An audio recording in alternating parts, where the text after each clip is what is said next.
Hey, everybody. Good morning, good afternoon, good evening, wherever you are. Happy New Year. Happy New Year. I'm so glad you're all here. This is exciting. What a great way to start the new year. Oh my goodness. How was your New Year start? It's only 4 days in. It's only 4 days in. How is everybody? Did you make some intentions for yourself for this new year? I hope. And did they involve work? Did they involve what you want to do for your own training and client service? Hi, Elizabeth. I see that you're here, but I don't see you. Maybe your camera's still adjusting. Yeah, did you make any intentions for yourself for the new year, for what you're going to do in your practice? I did. I made some adjustments, some intentions, I should say, on what I want to do for service, for both practitioners, you guys, and also my own clients, because I am still working with clients clinically, which is exciting.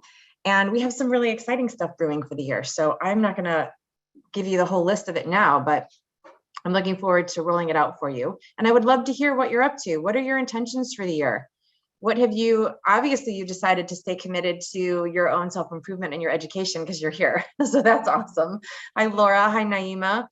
I'm not sure who 541 is because your phone is listed as your phone number, not your name, but welcome. I'm glad you're here. Elizabeth, I'm also glad that you're here. Betty's coming in, which is great. Hi, everybody. So great to have you.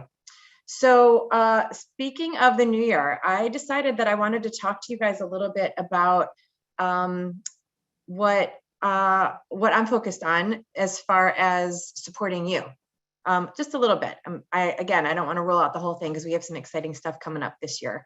And I want to keep the surprise because I like being surprised sometimes myself. Not always, but sometimes. But I want to give you a little bit of a focus around a methodology. Hi, Betty. I'm glad that you're here too. Nice to see you. For those of you who I've not met, I think I've met most of you before. Welcome back. Glad that you're here. If I have not met you before, I'm Gina Schatz. I'm the developer of the Schatz method, which is a method of bodywork and movement, corrective movement that I developed clinically working with clients. I was looking for results like all of you. I was looking for results, trying to get what I was trying to get to happen, trying to get it to be permanent, trying to get it to be 100%.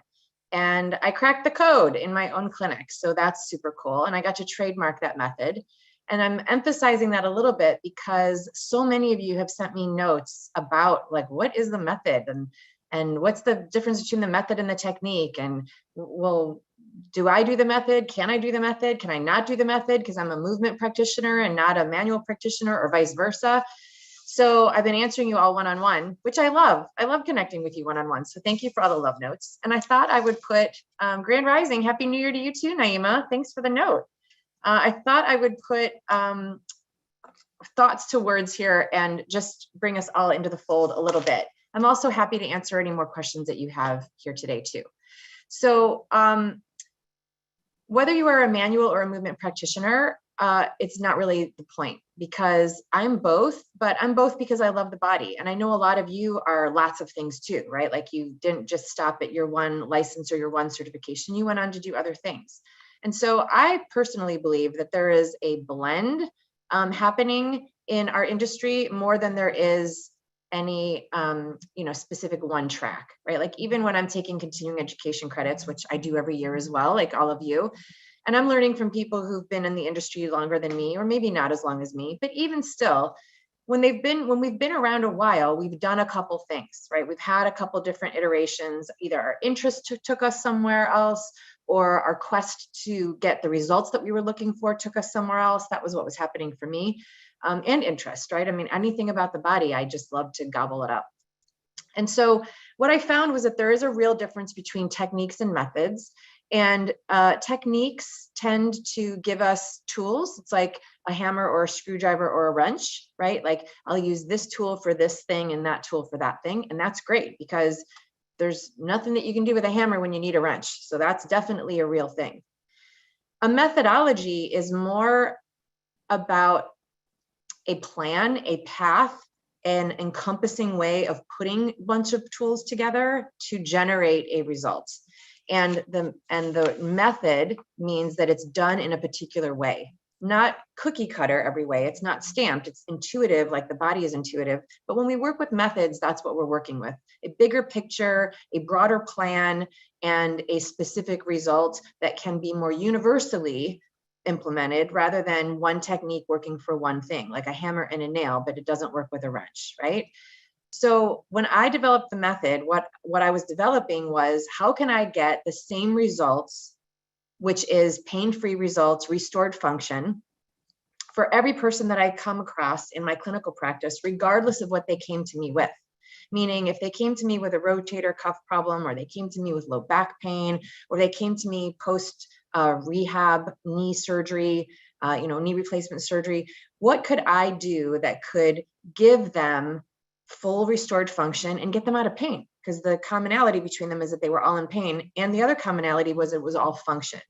So I was using my hands, I was doing manual work, and I was also doing movement and alignment and optimal function.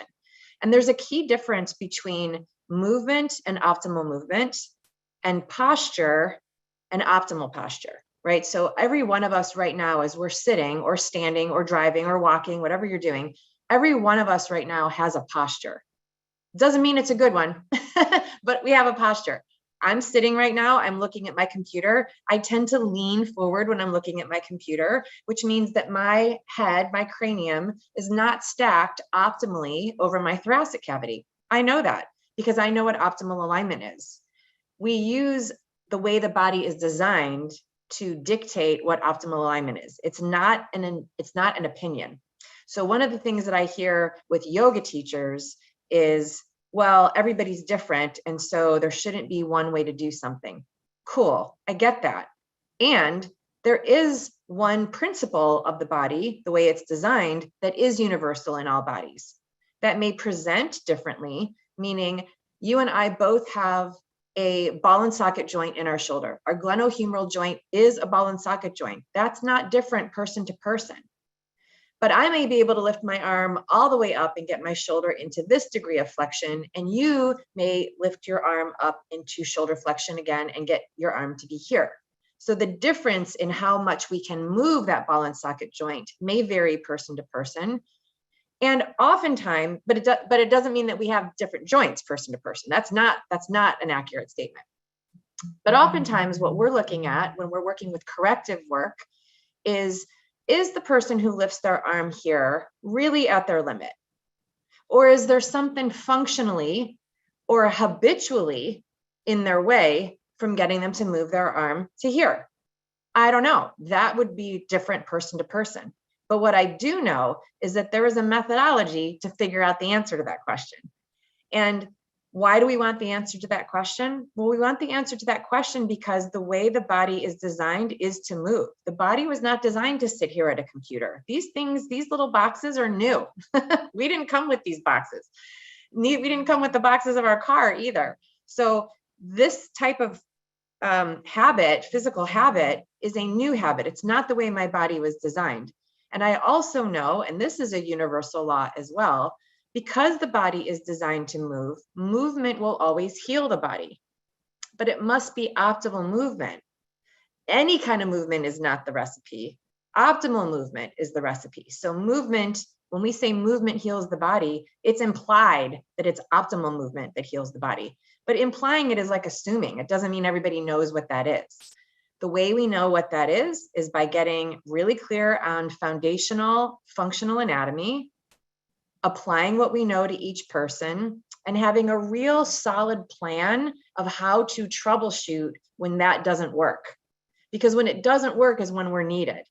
And when it doesn't work is typically when I've seen practitioners get anxious, because they're anxious because they're eager, and they're anxious because they're lacking confidence because they don't know what to do once they get to that trouble spot. I'm a firm believer that the way you get through a trouble spot with a person's body when it has restrictions of any kind and pain is to go back to the way the body's designed. So you got to have a real solid knowledge of what that is.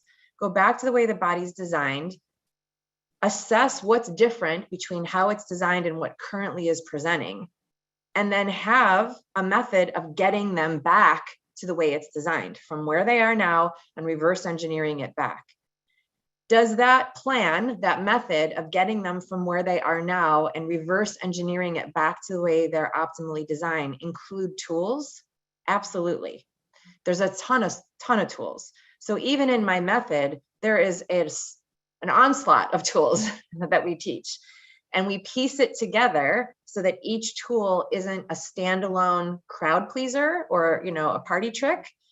Each tool connects to that bigger picture. Each tool is designed to return someone back to their optimal posture and their optimal function. So we need to know the optimal alignment. We need to know functional anatomy. We have to be able to discern using visual assessment skills and other assessment skills. We do measurements also in my method. It's another form of assessment that you can't see with your eyes and that the body won't tell you on its own. You have to go looking for it. And the client has no idea about these measurements. So that's cool. That's like another body of information that we work with. And then what do you do with that information? You go to where are they currently and how do I get them back to what's optimal? And so with all of that, we spend in my mastery program, we spend a lot of time working on case studies and client work, not to regurgitate what you already know, but to look at it through this new lens. So here's your client. What questions did you ask in your intake? What information did you get from those answers to those questions that you asked in your intake? And then what do you think that means? What is the body telling you that the person who owns the body is doing their best to translate for you? So I say often, you guys have heard me say this on Tuesdays as well, that there's 3 people in the room when you're working with a client. There's you, there's the client, and there's the body. And each one of you, each one of those 3 has equal amounts of credible information that are all needed to get to the result. So yes, you do need your client's input. You need to know what happened to them. You need to know where their pain is. You need to give them information about their history. You need to have information about how the body's designed, what functional anatomy really is, what optimal alignment really is. And you need to be able to deliver that information, to communicate it clearly in a way that your client understands what the heck you're saying. And then the body has its own body of information, pun not intended, I guess, but maybe it is intended. The body has its own information that neither you or your client is privy to. And so what we do in my method is I taught myself how to go get that information from the body so that I didn't have to keep guessing on what to do. The guesswork in a treatment plan can really derail you from getting success because you can spend your time guessing for a long time. And what happens often when we're guessing is a couple things. Either we start guessing, and because we don't know and we're guessing, we lose our confidence right away, like we start losing our footing right away. Or we start spinning off into a direction, like when a spinning top hits something and it shoots off into another direction, just because we don't know where we are in this moment. So we're going to go run and chase something. And that's not always the answer. Sometimes we get lucky. I've gotten lucky that way, but we're not looking at luck here. We're looking for skill, right? Because we're skilled practitioners. And the other thing that happens too, when we're guessing and not really clear on what we're doing for a treatment protocol, is it can really erode the trust between not only you and your client, but in the client and their expectation of whether their goal can be reached. And we don't ever want to make them think that it can't be reached. As long as we're still in our body, we can resolve it. If it's a musculoskeletal issue, it's resolvable. It just is, especially if there's blood in the area. Blood is the most changeable agent in the body. So we want to make sure that blood is flowing and that joints are actually getting the movement that they need by activating muscles that need to be part of the game and deactivating muscles that are overworking and knowing what the balance is between that. And then why would you release a muscle? I say this so often. Why would you release a muscle? Massage therapists like to release muscles. Yogis like to stretch muscles. Personal trainers think that if there's pain and functional discrepancies, that things should be stretched. One of my mastery practitioners just yesterday told me that she had a client referred to her. She's a massage therapist, body worker. She's a senior in my program as we speak. And a personal trainer that she knows really well referred a client to my student because the client, the personal training client, wasn't able to optimize function when they were working out. They were in pain all the time and not able to do the workout. Here's the key. the personal trainer very clearly and specifically said, I'm referring you to this body worker so that you can be stretched. And then said the same thing to my student. I'm referring my client to you so you can, quote, stretch her out. Well, here's the thing. Personal trainers know how to stretch just as much as massage therapists and yogis know how to stretch. So if stretching didn't work with the personal trainer, that's not the tool that's needed. That's not what's up. So what we do in my method is we ask the body, what works for you and why did it work or why didn't it work? And that's really key information. Otherwise, we just keep laying over a repeated pattern and laying over a rote memorization of how to do something and keep, reinventing the wheel, so to speak, but really doing it from Groundhog's Day because we're only doing the same thing over and over again. We're not listening to the body. The body has information, a reservoir of information that we want to follow. So I can talk about this all day, but what we do in the method is we troubleshoot not only what is optimal, like we get a really solid foundation. What's optimal function everywhere in the body? What's optimal alignment everywhere in the body, in all bodies? Then we start applying it to movement. When this person starts to move, even if you're a massage therapist, your clients are moving somewhere else. They're with personal trainers and in yoga studios. So we apply what's optimal in function and alignment to movement. So that if you're not the movement practitioner working with your clients, you know what your clients are up to when they move. And if you are the movement practitioner, you then can assign optimal healthy movement, right? And then we get into the area of pain and dysfunction when things aren't working well. And that becomes a more convoluted problem because no two people's injuries are the same. And so we come up with a very strategic way of getting to the crux of what that is and the genesis of what the source of pain is, and then what to do about it. And then there comes in all of our tools and our strategic planning. So we really spend a lot of time getting really clear on exactly how I've worked successfully with the body for decades. And it's still the work that I do today clinically. So are there other methods? Of course. Are there other techniques? For sure. And I don't duplicate any of them.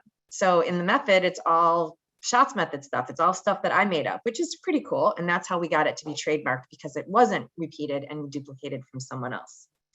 So so I hope that supports you. I hope that makes more clarity around what's the method and how exactly do I approach pain and injury and how do I restore function? And if you have questions about that, I'm happy to elaborate on any of it. So please, come off mute or come on camera or just use the chat and type in your questions. I'm happy to answer them. Sometimes when we're just, one-sided conversation, not really sure, did I say that clearly enough? Is that answering questions? And if I can't see your face, I don't know if there's a question on it. So I would love to make sure that there's clarity for you. The other piece that I've been getting a lot of questions on, especially now that it's the new year and people are thinking about what they're going to do for their course of action this year, is what exactly is the schedule and what kind of happens? Here's what I'll say. For anybody here who has questions, if you want to talk with me one-on-one, please do reach out to me. I am available to talk to you one-on-one at any time. In fact, I'll drop a link in the chat just so that you can get access to my calendar and put yourself on it. There's absolutely no obligation. But if you have more questions than what you think we're going to answer today, I want you to be able to have access to me. And so I think that that's a fun thing to do, to have access to someone's calendar. So there you go. You can put yourself on my calendar at any time and we can talk. And I'll give you the rough outline. The training program is a year-long program. It's a 12-month program. I start it mid-year. And the reason I start it in the middle of the year, not at the beginning of the year, some people have asked me, are you starting in January? Here's why I don't. Because there are over 300 hours of training in this program. And my opinion is that if you are investing that amount of time and your resources in a program like that, I know that you also have another certification somewhere else that you have to do CEs for. I do. I have alphabet soup after my name. Every one of them requires that I do CEs every year, and that costs me a lot of time and money. So the reason I started in the middle of the year is because all of that foundational anatomy that I talked about has CE credits that go with it. So if you were to start midway through year one, you get all of your CEs covered for that year. And then the program finishes mid-year through the next year, you get all of your CEs covered for that year as well. So that you don't have any extra out-of-pocket expenses for all of the other certifications that you're keeping up to date when you're training here in our academy.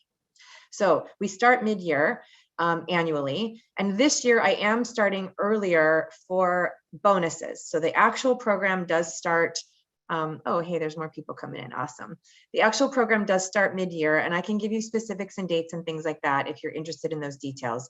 And for those of you who are eager, because you're ready now, it's the beginning of the year and you're like, I don't want to wait mid-year. I'm going to get myself into good trouble between now and then. Awesome. Because one of the exciting things that we're putting together in our academy right now is we have a way for you to start early and still get those 2 years of CEs included. So if you're interested and ready to go, please let me know. I know some of you have sent in an application already. So thank you for that. And I've responded to almost all of them at this point. I think there's 2 more in my inbox that I get to respond to. So I'm so happy that you are sending in your application. The reason we do it by application is because it's really important for me to know that the program is a good fit for you. I don't just let anyone in. It's not about that. It's not about how many people can I get into the program so I can teach. It's about, is this a program that fits for you, right? And I have another client practitioner who really wanted to be in the program because they really wanted to train with me. And when we got really clear on what her plan was for herself and her own practice, it didn't include learning another method. And there's nothing wrong about that. Absolutely nothing wrong about that. But there are some people who it is exactly the right time for, and it's the right program and it's the right method, and it would add to what you're already doing. So it matters to me first that I vet everybody that's in the program. So it's important to me that everyone know that you need to be licensed or certified in something else and working with clients. Got to already be doing that or getting real close to doing that at a minimum. And then we would talk about that. And then it needs to be a fit for you as well. And then I'll walk you through, exactly what the schedule is and things like that.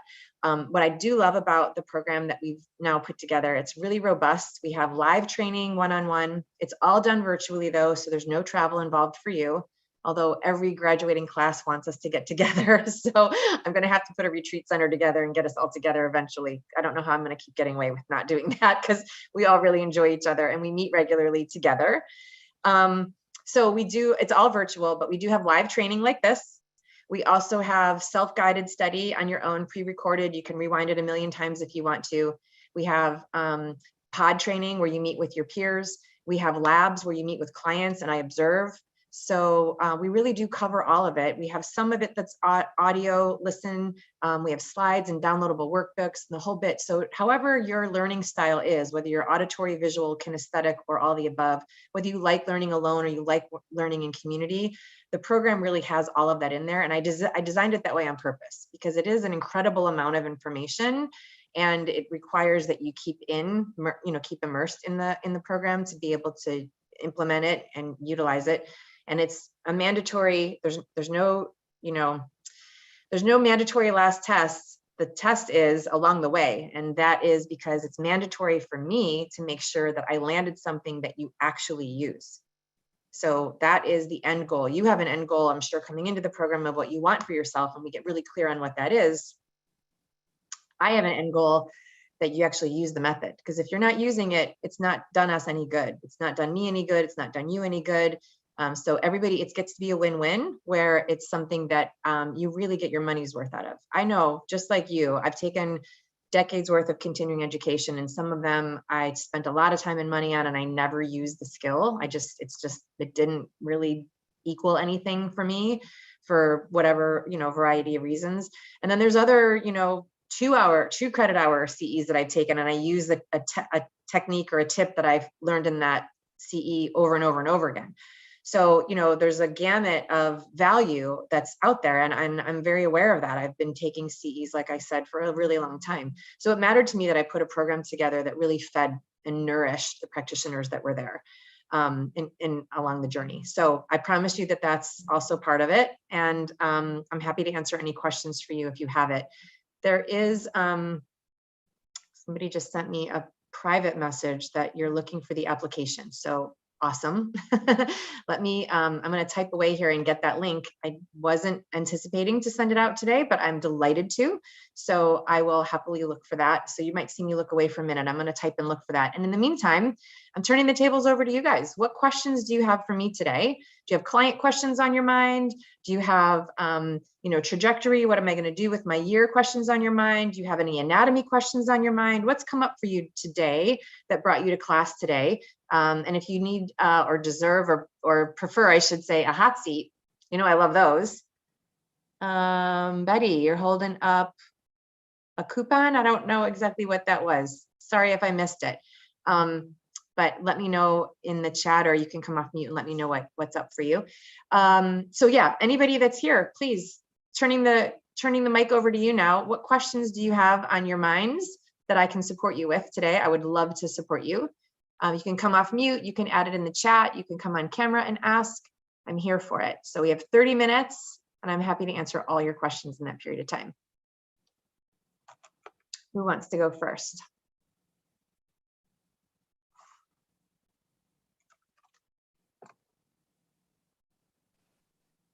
I'll go. Hey, Laura, Happy New Year. New Year, how are you? Good, how are you? Good. Okay, so we're going back to knee guy. I was gonna ask if we were on him today. I feel like I'm kindred with him at this point. Yeah, so I wasn't on last week because I was in Florida. So good for you. What part of Florida? Sarasota, Inglewood area. Nice. Did you have good weather? Yeah, we did. Beautiful. Beautiful. I'm headed there soon myself. I can't wait. Yes. All right. So I'm happy to answer your questions about knee guy. And there's a few people here who have not been maybe keeping up with the whole story. So give us a recap and then tell us what you've done and what those results are. And then we'll get to the new meat for today. Okay. Hopefully I have the information you need. Well, if not, then it's part of, again, like we were just talking about, the way we gather information makes the difference in whether or not we can put together a strategic plan. So learning how to gather information is a whole skill, and that's cool. So we're here. I'm here for it. Totally. Yeah. So just a quick recap. So I've had a client I'm working with for 3 years. He's 66. He had a double knee replacement 6 years ago. And since I've been working with him, he is on his, I think we're in his 3rd round of physical therapy. So he works with me, he feels better for a while. And then after a while, he seems to have pain in the knee area. And then he goes to physical therapy, he gets some relief for a while. And then it's kind of like Gina said, it's kind of like Groundhog's Day, whereby it's kind of like this cycle. So we're not actually getting any progression, I don't feel like. I think we're just kind of like healing it temporarily and then it's coming back again. And so we've talked and we've discovered that, obviously there were probably movement patterns that he had pre-knee surgery that were just never addressed appropriately. And so those patterns are still there. Those movement patterns are still an issue. So then after I started doing a little bit of digging, I found out that he had his first cartilage tear at 21 in his right knee. This happened. This is the new information. He was on a dirt bike and he was going uphill and he stopped short. And when he went to go step off of the bike, he stepped like down into a dip in the road and twisted his knee. So it was like a lateral step down and then like a torque of the knee. So that's what happened the first time. And that's what caused, what was the result of that ultimately? Cartilage tear. Mm-hmm. Yeah. And then he had surgery at age 28 after like years of this being sort of an issue. He had a cartilage tear at 28. He fell on the ice, or I'm sorry, he just had surgery at 28 to fix it. His knee would swell. It would be like that for a couple of weeks. This happened twice a year. In his mid 40s, he fell on the ice and he fell backwards. So he slipped on the ice and fell backwards. He didn't hit his head. But when he got up, he was limping and it obviously threw off his gait quite a bit. And then he started with the trainer later, many years later, back in 2005, which helped. And then he started going to chiropractic then. And then in 2015, he had his double knee replacement, which was the same on both knees, the same surgery, as far as he knows. I asked him. So same movement patterns are an issue. Going up and down stairs is challenging. He can't bend his right knee back like towards his glute without some pain. And he can kick forward, but he can't do like knee flexion backward, basically.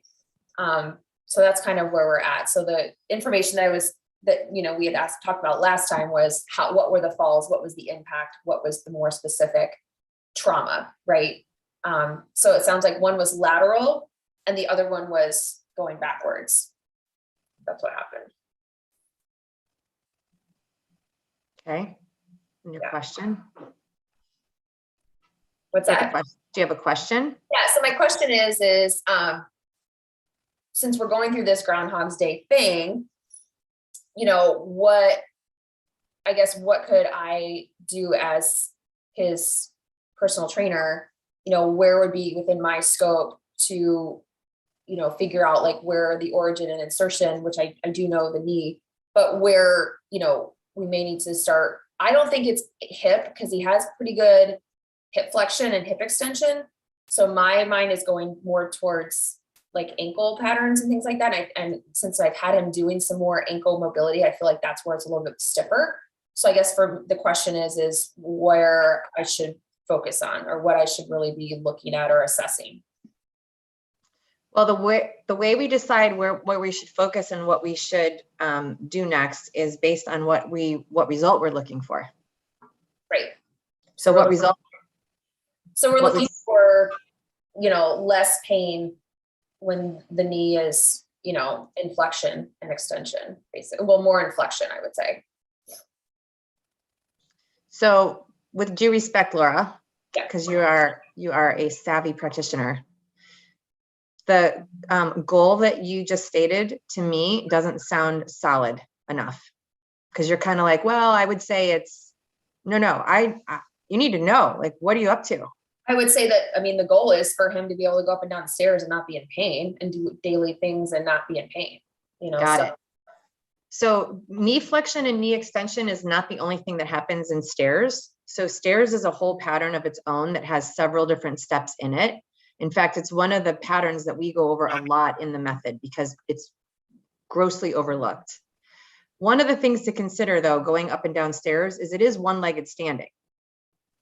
So if they can't do one-legged standing on the ground, they're not going to be able to do it going upstairs. And that doesn't have to do with knee flexion and extension. So I'm hearing, go ahead. I was going to say, he can balance pretty well, actually, on one leg. I have him do that as part of our sessions, just because I work on balance with him too. He can balance on both legs? Yeah. And is he engaging glute med when he does it? I believe he is, yes. What makes you think so? How do you assess that? Well, he's not going side to side as much. So I feel like if he wasn't engaging that, he would probably be more off kilter more frequently. He can do it on sometimes an uneven surface too. Like he's done it. Not that I'm a big fan of throwing things out there for fun's sake, but he'll sometimes just grab a Bosu and balance on it for fun. So he can do it on uneven surfaces and stay pretty stable. I feel like if he wasn't engaging glute med, he'd be all over the place. But I'd love to hear your thoughts as well. Yeah, you'd be surprised. So glute med, I don't know, because again, and for those of you who are here today for the first time, I can only give ideas to consider because this person is not in my care. I have never seen them. I'm not diagnosing anybody. It's foolish for me to even do that. And so in the mastery program, it's the same, right? I can't give you the answer to do with your client, but I can give you the way to think about what to do with your client and then troubleshoot with you on what the response was from the body and what does that mean exactly, right? So what I know universally is that most people, it's rare that I meet someone, including myself, who is actively engaging glute med equally right to left. Rare, for a million reasons. And when we're thinking about someone with knee replacement surgery, one of the biggest reasons is because when their knee got replaced, their IT band, which is the tendon for TFL, was reassessed, reapproached, reattached, resomethinged. So it wasn't in its initial state. And before that was done, there was already problems with it.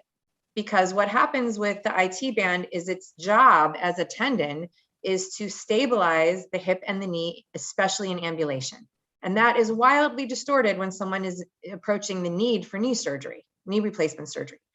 So we know that the medial, and TFL as a muscle on its own does medial rotation. It does a few other things too. It doesn't do any of them really bigly, weird word, but it does do medial rotation. So I just threw myself off. I got distracted there a little bit. So we know that if medial rotation is challenged or distorted in any way, then the muscles that do medial rotation would be challenged and distorted. Glute med happens to do medial rotation in its phasic action. Intrinsically, though, what it does is it squares the hips and stabilizes them, which can't be happening if the IT band has been affected. So for this particular dude, I'm thinking I need to double, triple check whether that glute med is actually doing what it's doing, because universally, folks without his history, without knee replacement surgery, universally, most people are not engaging glute med enough.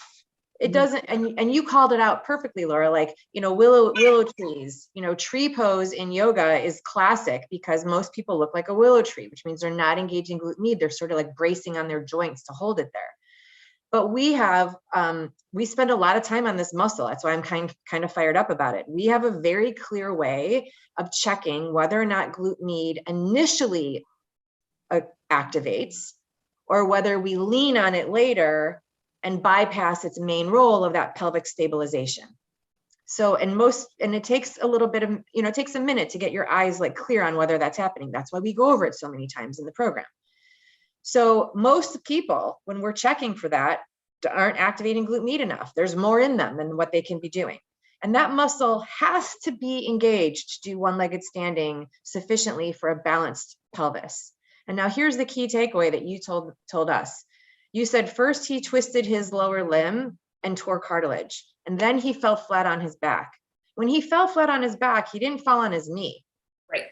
He fell on his back. And then what did you say? You already said it for us, but I'm just bringing us all back together. What did you say happened after he fell on his back? What was the result of that for him physically? He was limping and it affected his gait. He was limping and it affected his gait. So we know that when he fell, something else got in the mix. I'm going to lean heavily on sacrum. Yeah.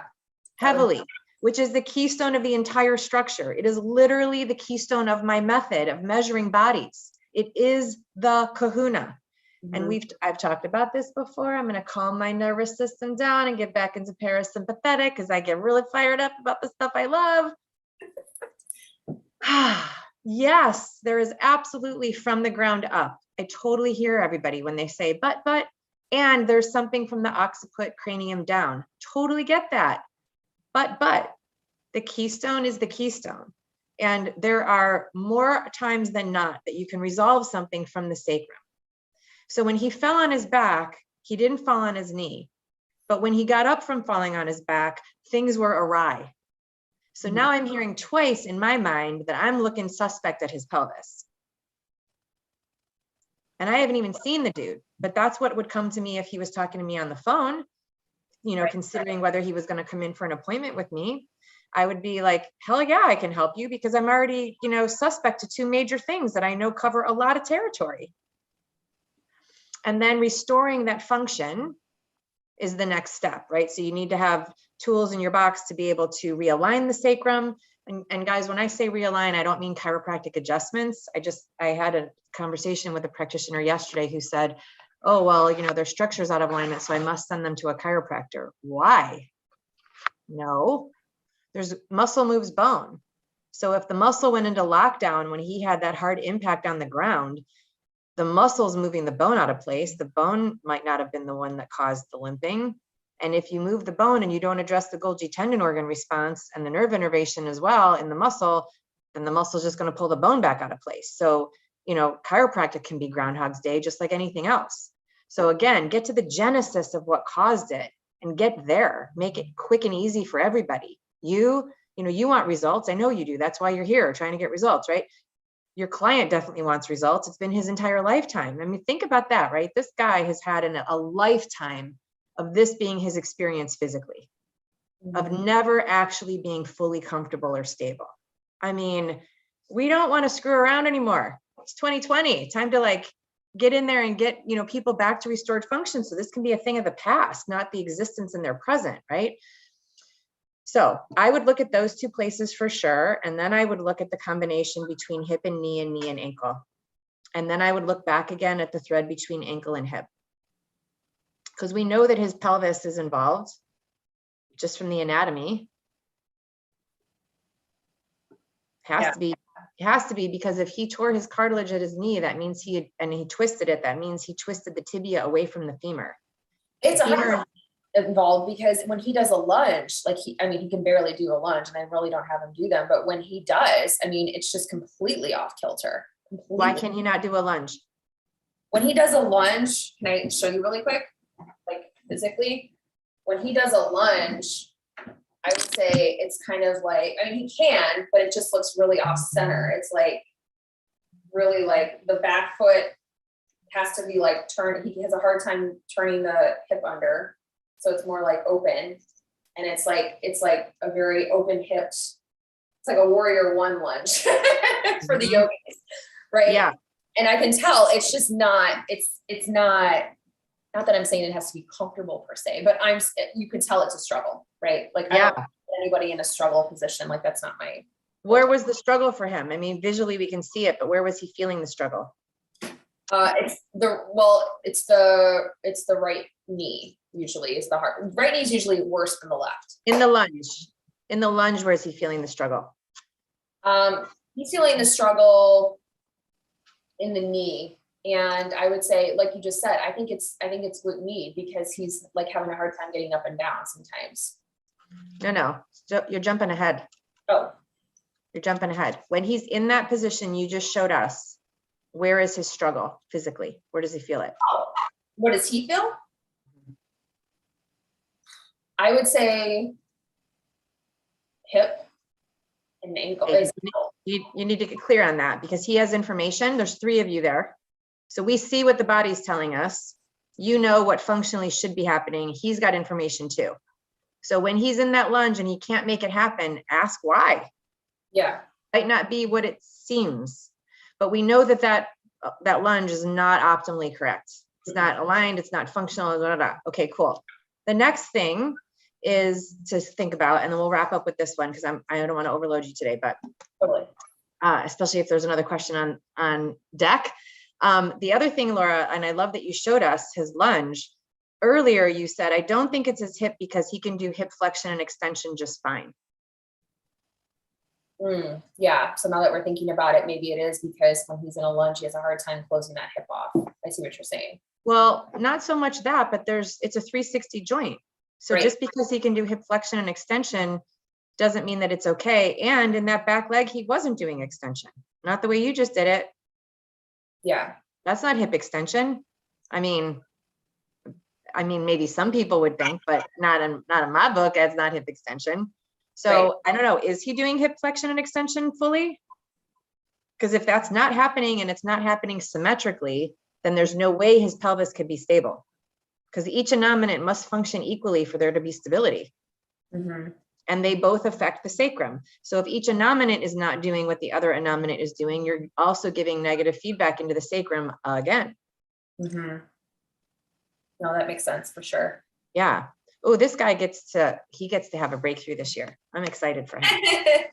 I appreciate it. I can break it down because this is just, sadly, and you know this is just not how we're taught to like think through things as trainers. Like we're like taught to like refer out, like you said, to like chiropractic. And it's like, well, that's maybe not what's really gonna help the situation here, you know? Right. Well, it's okay that we weren't taught that. So this is what I also share with everybody, because it can get frustrating when you're at the place where you're at, Laura, and you're so eager to like dive in and do the good work with this chap, and he's so lucky to have you. It can be, hey puppy, it can be a little, how beautiful. It looks like my babe's got the same kind of chest. It can be a little kind of like, you know, why didn't I get this information sooner? Why didn't my training, blah, blah, blah. Okay. So, and here's what I say to everybody, stop that, pause, take a breath, because There is no training that's going to teach you everything you need to know about the body. In your lifetime, you're never going to learn everything you need to know about the body. So personal training is personal training. It's amazing. It's not massage therapy. Massage therapy is massage therapy. It's amazing. It's not chiropractic. Hey, Pooch. Chiropractic is amazing. What's up? It's like it's walk time. Oh, is it? I've never I get in side eye. It's like, yeah, it's exactly my walk time. Yeah, so all of our modalities are amazing. There's no one modality that should be thrown under the bus. And they're not always, they're not everything. That's why we're all needed, right? And the same thing goes for our training. So cool, you didn't get training in your personal training that you wanted. Great, now you know what you want. Cool thing is it exists, right? Like now you can go get exactly what you're looking for in your training. That's actually what I'm here to do on the planet, is to fill that gap. And filling the gap is important, right? Like I've shared this story with you guys before. The way I started my method was under pressure to perform, because I was being referred clients from neurologists that were referring it to a physical therapist who was the head of the sports physical therapy department at the time. And when she couldn't get the results, she was sending them to me. And I was like panicked. What am I going to do that a neurologist and the head PT couldn't do? Well, something. Yeah, something. Am I better than the neurologist? God, no. Am I better than the physical therapist? Still no. But do I have something that's amazeballs that they don't? Yeah. And vice versa. Right? So we just all get to find our lane. And if you're feeling like you missed something in the training that you had, cool, fill in the gap. It's your professional duty to do that. There's no training that's going to give it all to you. I teach anatomy and physiology to yoga teacher training programs. I talk as fast as I am right now, solid for 20 hours. I only take one pee break every day, and I still can't get it all out. Like there's no way I can teach them everything that they need to know. And I have a killer program of anatomy, right? For yoga teacher trainings. I can't give them everything they need to know. It's not possible. It's not humanly possible. So for, some yoga teachers are like, we had no anatomy. That's a problem. That's a problem. You can't be certified as a body person and have no anatomy. It's not just technique. If that happened, you're right. That training was subpar for sure. But if you had some anatomy and just not the anatomy that you currently are craving, okay, let's fill it in for you. That's cool. Totally cool. So I just wanted to make sure we say that, because we want to start off the year on a positive note, that everything that we want and desire is available to us. We might need to go looking for it, and that's okay, because everything that we want and desire is available to us. We're meant to dream big this year. I don't know if you guys have been following the numbers of the year, and it's a 6 year in your birth year. And I do all that stuff. I love doing it on the holiday break. And yeah, this is a big year of big dreams and big love. So anything that your heart is desiring, you're meant to dream for it and make it come. All right. Laura, did that serve you? Are you feeling supported and loaded, ready to go support this guy? Okay. Tell him we're all rooting for him. I will. I'll keep you guys updated and everything. Everyone in Cyberland is hoping for his wellness and his restored function for sure. Awesome. Well, just really quick, I was on Facebook the other day and somebody I know was asking me about like an orthopedic referral. And so I was like, you're young, like, what do you need an orthopedic referral for? And so I messaged her and I was like, is this for you or is it for somebody else? And she's like, oh no, it's for me. It's for my wrist. And I'm like, have you tried other methods of therapy before going to orthopedic? But like we talked about, like people just automatically think like, okay, this is where I need to go. And it's like, I don't think you need to go straight to surgery. Like, no. No. Yeah, surgery is a last resort. Surgery is a last resort. It's needed. And like, it's no problem. I'm glad that you're here. Sarath Babu, I hope I pronounced your name correctly. I'm so glad that you're here. Anytime is good time. And you can always catch the replay too, because we're streaming it on YouTube live as we speak. So you can watch the beginning half. Laura brought us a great case study. So you probably want to go back and watch that anyway, because that was super cool. What was I going to say? Yes. So surgery is a last resort. Notice though, how quick it is for folks who are in dire pain to consider doing anything, including cutting open their body under anesthesia just to get out of pain. Like they will literally do anything. So I believe that part of our responsibility, our ethical responsibility as body practitioners, is to gracefully and thoroughly, in a calm way, educate the general public even if they're not our clients, so that they can make right choices when they're not in our care, so that they know the difference between what we do and what another practitioner does, and the differences in modalities, and when it's the right time to consider surgery, et cetera. Like, we want to know that.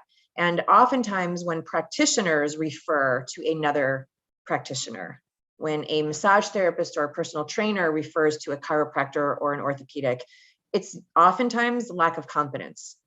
Because if they had more confidence in what was up, and they knew that they had the skill to do something about it, they wouldn't refer out as quickly. They would know that there's some, they would, when I need to refer out, and I do, I'm not God, I don't fix everything. But when I need to refer out, I'm crystal clear. There is no question. It's not like, well, I don't really know what's wrong, so then I should refer out. No. What I'm here to do is to teach us to figure out how to be sure what is up, so that you know if it's in your wheelhouse or not. And of course, if it's not in your wheelhouse because you're not trained yet, then it's not technically in your wheelhouse, but it could be, is my point. We have a lot more capability as movement and manual practitioners right now to do more than what we're currently doing. We absolutely do. We absolutely do.